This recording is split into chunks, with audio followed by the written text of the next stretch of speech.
One of the things that I really yearned for when I first started vegetable growing all those years ago was my very own greenhouse.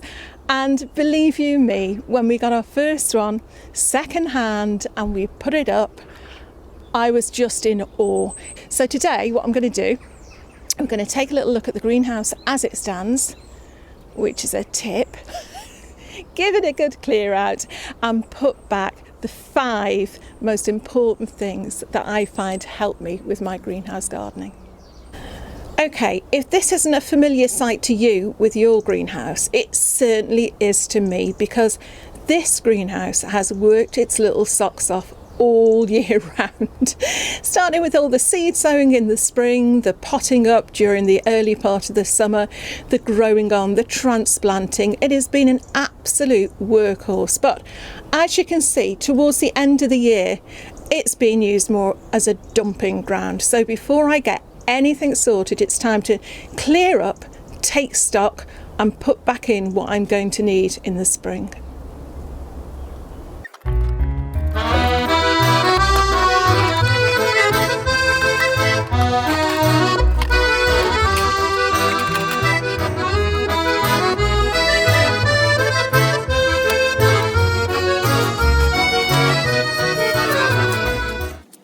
Okay, so one of the first things that you're going to have to think about when you first get your greenhouse is the most important bit of furniture of the lot, and it's something we often overlook. But without staging, your greenhouse is going to have limited use. Now, when I say staging, what I mean is literally some sort of bench, some sort of table at the right height for you to be able to bend, do all sorts of things, do all your potting on, all your seed sowing, etc., etc., without getting backache. So be careful. I know a lot of people will use just like a kitchen table, which is fine, but you think you are going to be standing at it, not sitting at it more often than not. So if you can get it for a nice height for you, this is great. It's just at the right height for me to stretch out my arms, do bits and pieces. And this side here is what I would call our permanent staging. At the back here, we've got this really cheap and cheerful, you can get from any sort of cheap supermarket type store, and it's usually covered in a bit of polythene and it's seen as a bit of an outdoor greenhouse type thing. As far as I'm concerned, they're not that effective outside because they blow away, but indoors, take the polythene off. You can leave the polythene on for use at a later date for some added protection, but they make absolutely brilliant shelves. Not only because they're easy to pick up and move out and give you a little bit of extra room, but you can remove the shelves. So, for example, if you've got a whole load of pots or seed trays in the spring that you want to get started and everywhere else is full, you can put them on the individual shelves. If your plants are then starting to grow and you want to give them some more height, just take the shelves off and then you can put them on this shelf and they can grow up, or the one lower down. So these, cheap and cheerful, they really do help you out in a greenhouse and they don't take up much space. And then on this side, we have got our staging that is incredibly wobbly. If you are going to put staging in, try and make sure as much as you can that it is level, because once you have got your gravel trays full of your pots and you give them a water, all the water is going to run to one end. So year on year, we are having to prop up our gravel trays at the far end to make them level so the plants all get a good drink. So staging, number 1, most important piece of furniture in your greenhouse. Okay, the next thing you want to think about is pots, because no matter how many pots you have, doubtless you will come across a time when you haven't got enough pots of the right size for what you want them for. So whereas you might start the year thinking, yes, I've got a fine selection of 3-inch pots here, I'll be fine when it comes to potting on my tomatoes, you will know sure enough and soon enough that your 50 tomato seedlings aren't going to get very far with that lot. So you can pick them up relatively cheaply from various stores, but also if you have a look on some of your free cycle sites, people are always giving them away, especially this time of year when they're having a clear out. And also, if you look outside garden centres or just ask in your local garden centre, very often they have a huge crate outside of pots that they're not going to reuse. And if there's one thing we want to make sure we do, it's reuse plastic. The other thing that's obviously essential for starting off is your seed trays. Try again to make sure that you get some really sturdy ones. You can get some, say 10 for £1, £1.50 even, and yeah, they look like they're all the same, but they will not last.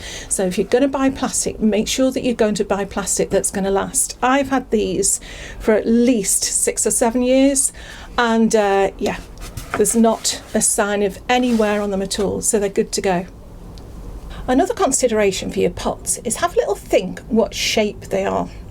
Because you think, let's pretend this is a gravel tray. So your gravel tray is basically a seed tray without holes in, so that you can water your plants all at once, and it keeps a reservoir of water in the bottom for them to suck up through the compost.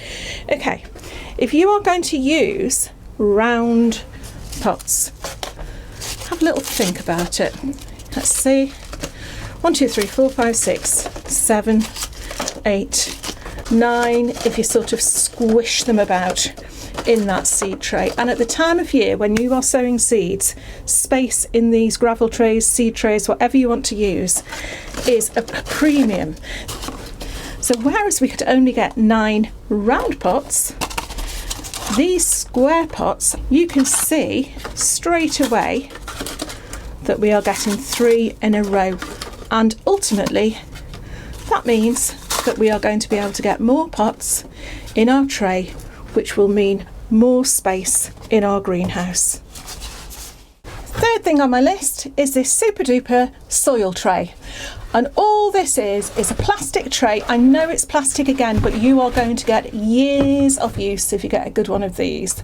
All it is a box with a lip round and a higher lip at the back to stop the soil going over the edge, and it just means that when you are potting on, you can put as much soil as you want backed up there, and then you can use this space at the front to fill up your pots.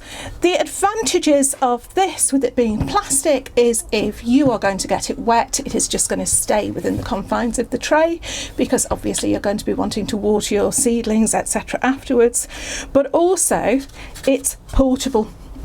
So if you've got your soil on here, you've got your pots, you've got your seeds, you can just lift it up if it's a nice sunny day and take it outside. But with this comes my 4th essential piece of kit, and that is the soil scoop. So if you have got a seed tray to fill, yeah, you can use your hands, you can use a garden trowel for example, but you can get that much more soil in a scoop. And believe you me, come springtime, when you have got so many things to do, you will be glad of this sort of speed. Also, if you've got your compost bag under your bench, you can just go through, tip it in. Okay, so this is a lovely, lovely partner to have with your soil tray.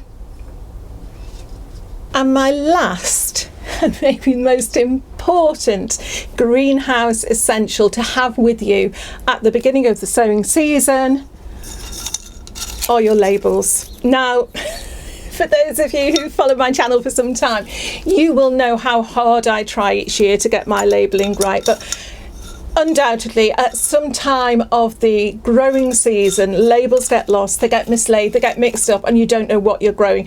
So if you can have right next to where you are doing your sowing, your potting on, if you can have a little pot of labels like this, it doesn't matter what sort of labels you use, it doesn't matter whether they're recycled, they can be bits of card that you're going to use on a temporary basis.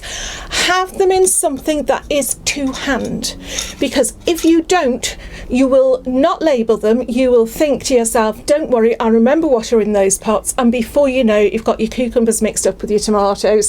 So have your labels ready in a little pot. With them, make sure that you've got a working pen and keep that nearby at all times. So there we have it, my 5 recommendations to have in your greenhouse to make sure that your growing season gets off to the best possible start. Obviously you can add things as you go along, but we'll cover those in another video. Hope you enjoyed it. See you again soon. Bye for now.